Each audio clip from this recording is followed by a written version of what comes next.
Hai, selamat datang kembali di channel Si Anak Gembala, Bocah Angon. Kita akan masuk dalam seri pamungkas, Silsilah Nusantara. Silsilah yang kami sampaikan dalam channel ini hanya berupa garis-garis besar, yang berfungsi sebagai benang merah, untuk merajut kembali silsilah Nusantara. Dalam tampilan ini kami akan menerangkan secara jelas silsilah si channel Anak Gembala, Bocah Angon, dan setiap orang yang mendengarnya dapat mengetahui silsilah tersebut.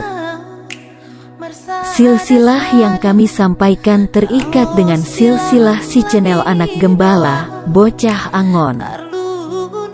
Dalam kesempatan ini, topik menarik adalah menyambung tali silaturahmi keturunan Sori Mangaraja atau di Tanah Galuh dikenal sebagai Prabu Darma Siksa. Silsilah yang kami tampilkan didapatkan berdasarkan sumber profetis melalui titisan leluhur. Silsilah ini juga dihubungkan dengan silsilah yang diketahui secara umum.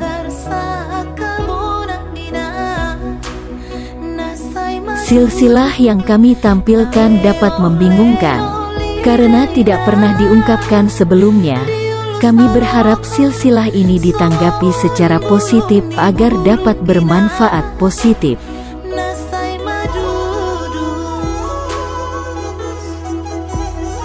Namun perlu kami sampaikan bahwa bagi setiap orang yang ingin mengetahui silsilah leluhurnya via titisan harus mendapatkan pendampingan dari si channel Anak Gembala, Bocah Angon.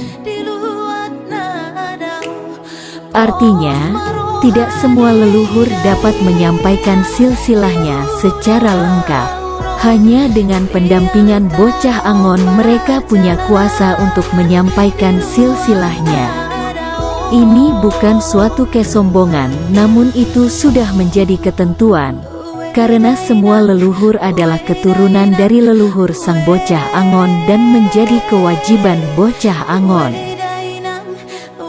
Baiklah, kita masuk kembali ke topik bahasan kita saat ini, yaitu silsilah Sori Mangaraja, yaitu Prabu Darma Siksa. Topik ini sangat sensitif, karena informasi yang kami sampaikan memiliki banyak perbedaan dengan silsilah umumnya.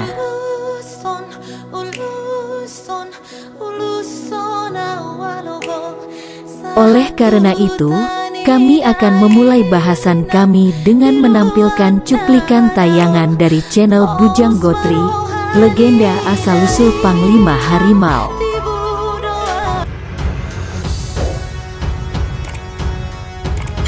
Makhluk halus berwujud macan putih itu bukanlah didapat dari hadiah ataupun adanya hubungan pertemanan antara Prabu Siliwangi dengan macan putih.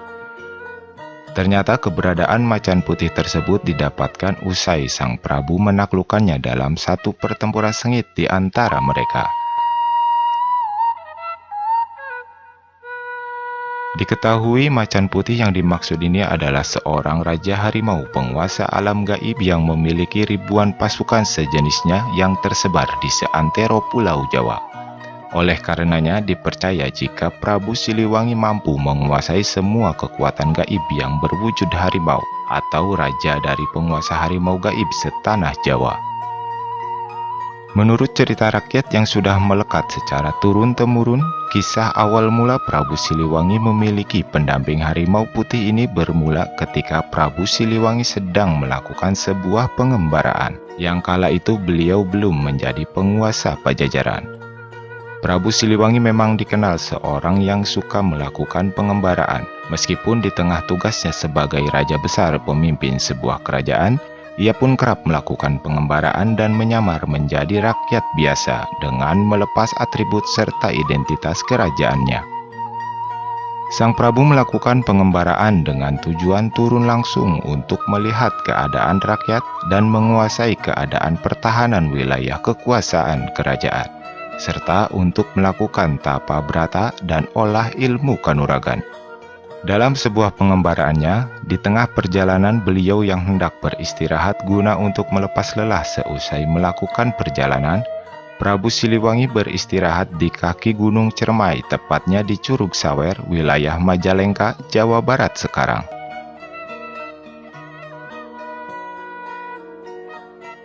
Ketika sang Prabu hendak beristirahat, tanpa disangka tiba-tiba sekawanan macan putih gaib datang dari berbagai arah. Lalu mereka menghadang langkah sang Prabu dan siap untuk menerkamnya. Yang sebelumnya macan-macan tersebut tidak mengetahui bahwa orang yang mereka hadang itu ialah Prabu Siliwangi. Prabu Siliwangi yang saat itu hanya seorang diri dan tanpa senjata, diserang oleh para pasukan gaib macan putih tersebut. Dari beberapa kisah yang disampaikan oleh channel Bujang Gotri tersebut, beberapa hal penting yang perlu kita catat adalah sebagai berikut. 1. Bahwa macan putih tunduk kepada Prabu Siliwangi. 2. Bahwa lokasi macan putih berada di sekitar Gunung Ceremai, Majalengka. Dari fakta tersebut, timbul suatu pertanyaan, siapakah macan putih tersebut dan apa hubungannya dengan Prabu Siliwangi? Dalam perjalanan kami menelusuri silsilah, kami telah bertemu seorang leluhur yang hadir melalui titisannya. Beliau memberikan kisah sebagai berikut. Beliau adalah leluhur si channel Anak Gembala yang tampil mengambil rupa seekor macan putih. Salah satu moto leluhur tersebut dalam menegakkan kebenaran adalah bahwa hanya Tuhan yang Maha Kuasa, dan siapapun yang mengatakan dirinya manusia hebat harus diajak bertarung. Ketika didengarnya bahwa di suatu bukit ada seseorang yang menyatakan dirinya sebagai orang yang terkuat, maka dia menemui orang tersebut dan bertarung dengan orang tersebut. Dialah Prabu Siliwangi. Tidak ada yang kalah dalam pertarungan tersebut. Pertarungan itu berakhir dengan hadirnya seorang kakek yang menyuruh leluhur itu menghentikan pertarungan tersebut.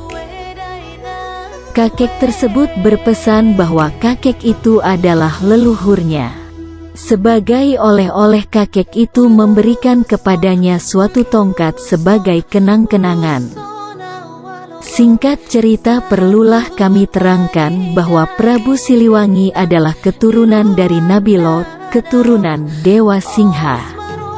Prabu Siliwangi adalah titisan dari Raja Dewa Singha dari Kerajaan Kanjuruhan. Pada masa hidupnya, Dewa Singha juga bertugas sebagai titisan.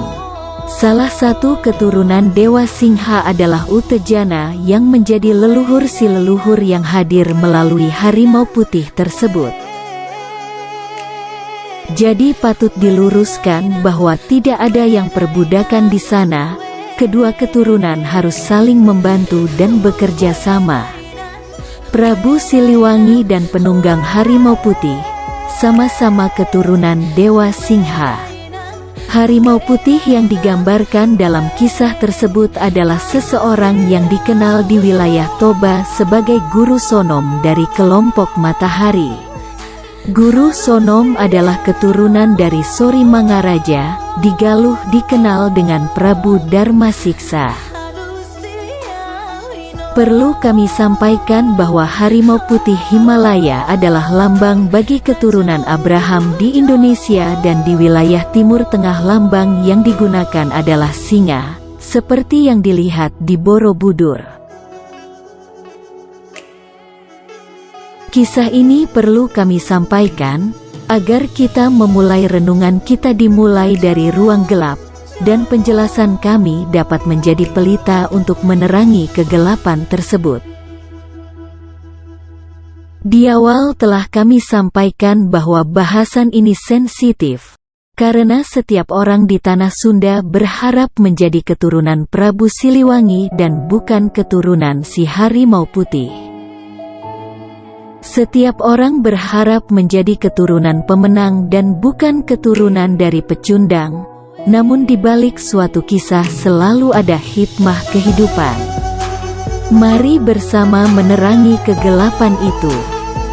Karena dalam kehidupan tidak ada pemenang dan tidak ada pecundang, yang adalah kisah-kisah peradaban hubungan manusia dengan Tuhan. Dalam video kami berjudul Silsilah Raja Said Batin Tikal, Rasmas Dipanegara Tunggul Ametung Amatoa Tumanurunga, The Viking, kami secara mudah dapat menyampaikan silsilah tersebut. Dalam video tersebut, kami juga menggambarkan bahwa Raja Said, The Viking, lahir di Galuh, besar di Galuh dan Toba. Pertanyaan mendasar adalah siapa nama leluhurnya dan tempat kelahirannya di Galuh. Akhirnya, kami berkesimpulan bahwa yang paling tepat diangkat adalah Sori Mangaraja, yaitu Prabu Darmasiksa.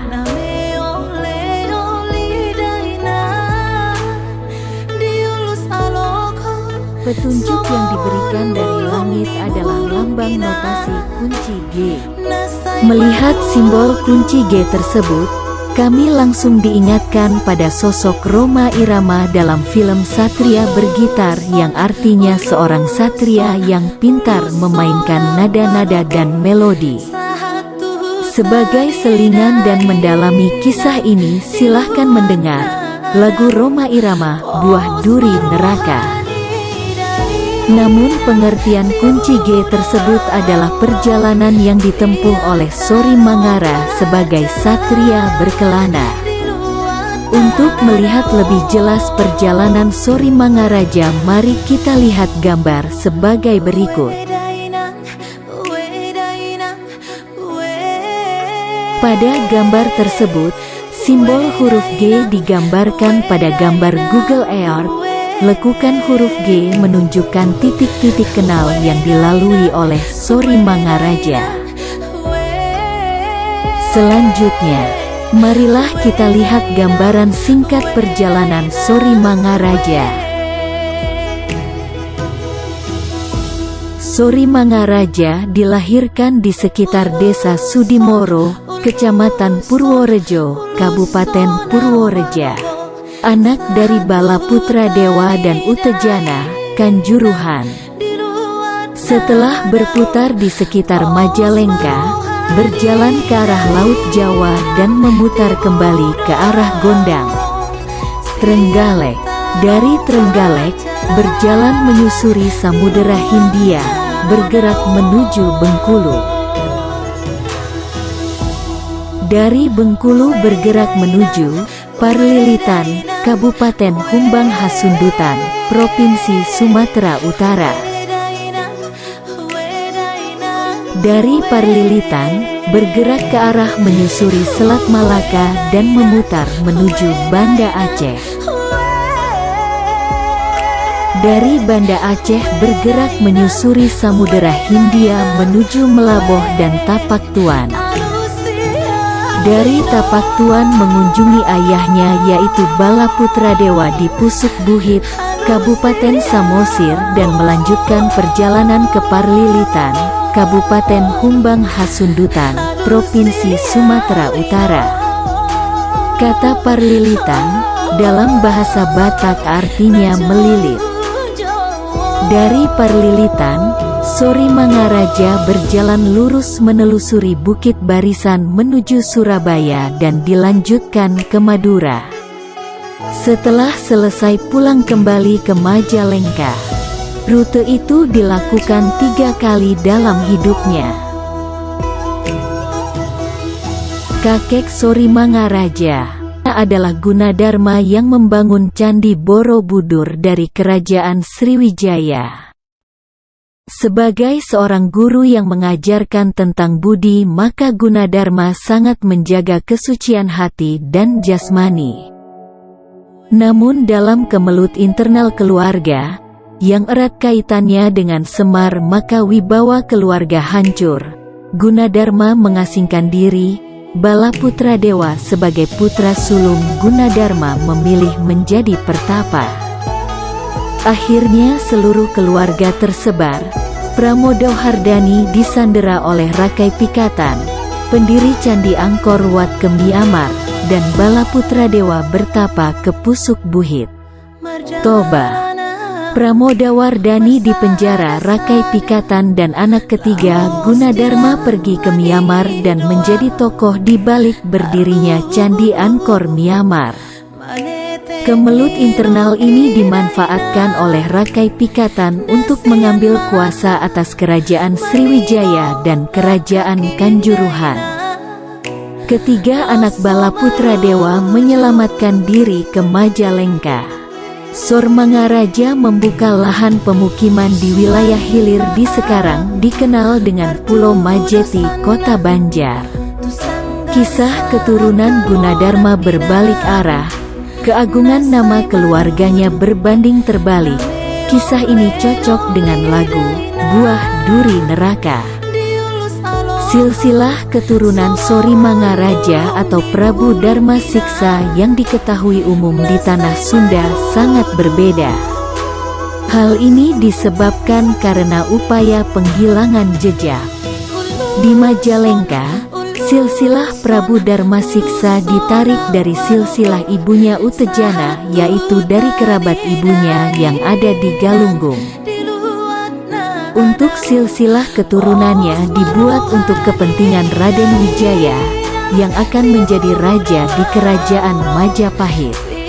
Namun sesungguhnya Raden Wijaya adalah keturunan Nabi Lot dari kerajaan Kanjuruhan. Dalam silsilah di Tanah Batak, Sorimangaraja mempunyai 5 orang anak dari 3 istri, yaitu Simbolon Tua, Tambatua, Saragi Tua, Munte Tua, dan Nahampun Tua. Nama tersebut tidak dikenal di tanah Sunda.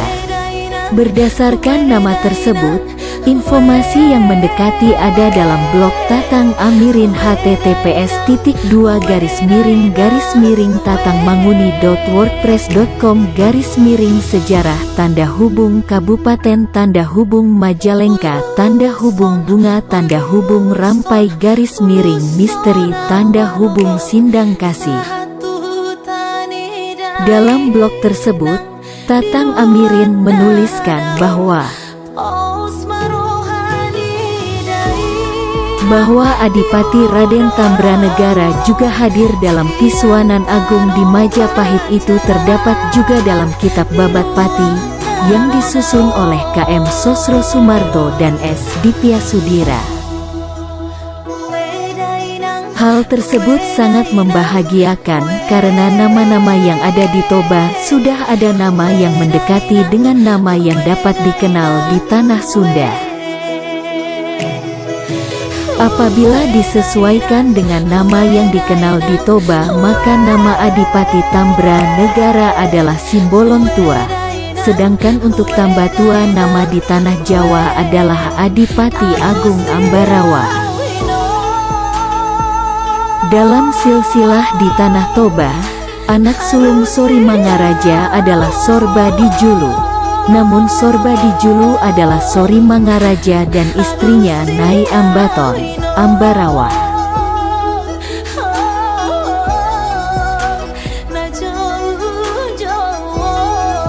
Dengan demikian warga masyarakat di tanah Sunda, khususnya dapat menelusuri silsilahnya dengan menggunakan kata kunci tersebut. Apabila menggunakan kata kunci di tanah Toba, hal itu menyulitkan. Bila disesuaikan dengan tempat petilasan di Majalengka, maka Simbolon Tua atau Adipati Tambranegara adalah turunan Nyi Sekartaji, Situ Sangyang, Tambatua dan Munte Tua, anak dari Nyi Sendangkasih. Dengan demikian Raja Said, Tunggul Ametung, Sabdo Palon, Sitanggang, Brawijaya V, Napitu, adalah anak dari Nyi Sendangkasih. Lebih jauh lagi maka Nini Pelet dan Nyi Srunting adalah anak dari Sabdo Palon. Kecemburuan terhadap kasih sayang seorang ayah yang lebih sayang pada Nyi Serunting membuat Nyi Pelet terjatuh. Kunci utama untuk memastikan bahwa Sori Mangaraja adalah Dharma Siksa, cukup memahami arti nama yang diberikan. Sori Mangaraja artinya raja yang tersiksa dan Dharma Siksa artinya raja yang tersiksa.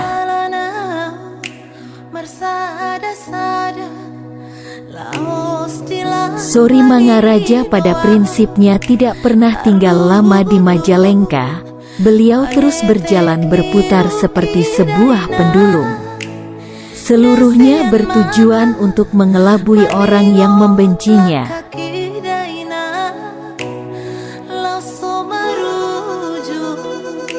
Dari Majalengka, berjalan berputar ke arah Laut Jawa dan berputar kembali ke arah Gondang Trenggalek. Dari Trenggalek bergerak menuju Bengkulu. Tanda kehadirannya di Trenggalek adalah patung Buddha di daerah Gondang, sedangkan di Bengkulu, jejak sudah menghilang. Keturunan Sori Mangaraja di Banda Aceh adalah bangsa Bunian Aceh, yaitu bangsa Mante. Peninggalan Sori Mangaraja di Banda Aceh adalah patung Buddha yang ditemukan di Lamprit, Banda Aceh. Dari Banda Aceh bergerak ke arah Melaboh dan melanjutkan perjalanan ke Tapak Tuan. Tanda kehadirannya di Tapak Tuan adalah jejak kaki yang sangat besar. Perjalanan selanjutnya bergerak ke arah Pusuk Buhit menemui ayahanda yang bertapa di Pusuk Buhit Toba dan berjalan selanjutnya ke Parlilitan, Kabupaten Humbang Hasundutan. Dari Parlilitan, Sori Mangaraja akan berjalan lurus ke arah Surabaya dan ke Madura. Selanjutnya bergerak ke arah Majalengka. Selama hidupnya Sori Mangaraja 3 kali berkeliling rute tersebut. Tempat lain yang dikunjungi Sori Mangaraja adalah Sabah, Usok Filipina dan kembali ke Indonesia melalui Samarinda. Dalam perjalanan pengasingan diri, Sori Mangaraja tinggal di Batu Bleneng, Cirebon. Selanjutnya ke Gunung Gajah Pemalang. Di sekitar Gunung Gajah, keturunannya adalah keturunan dari Mbah Semedo, Pemalang. Pesan utama dari Sori Mangaraja pada keturunannya pada dasarnya sama, yaitu menghormati leluhur dan larangan perkawinan sedarah, menjaga tanah pusaka. Di Tanah Batak, pesan tersebut sangat ditaati dan hingga saat keluarga terbesar yang melarang perkawinan sedarah dan hampir 20 generasi adalah keturunan Sori Mangaraja, Sorba di Julu.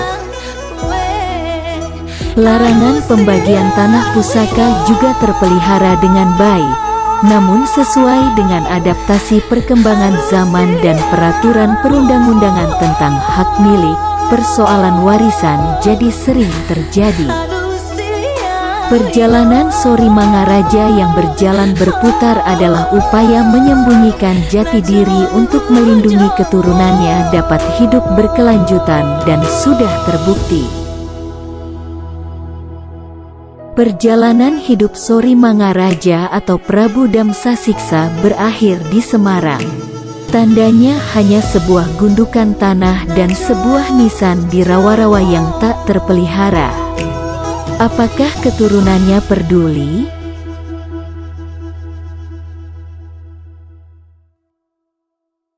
Informasi ini semoga bermanfaat bagi warga Majalengka dan Toba. Terima kasih.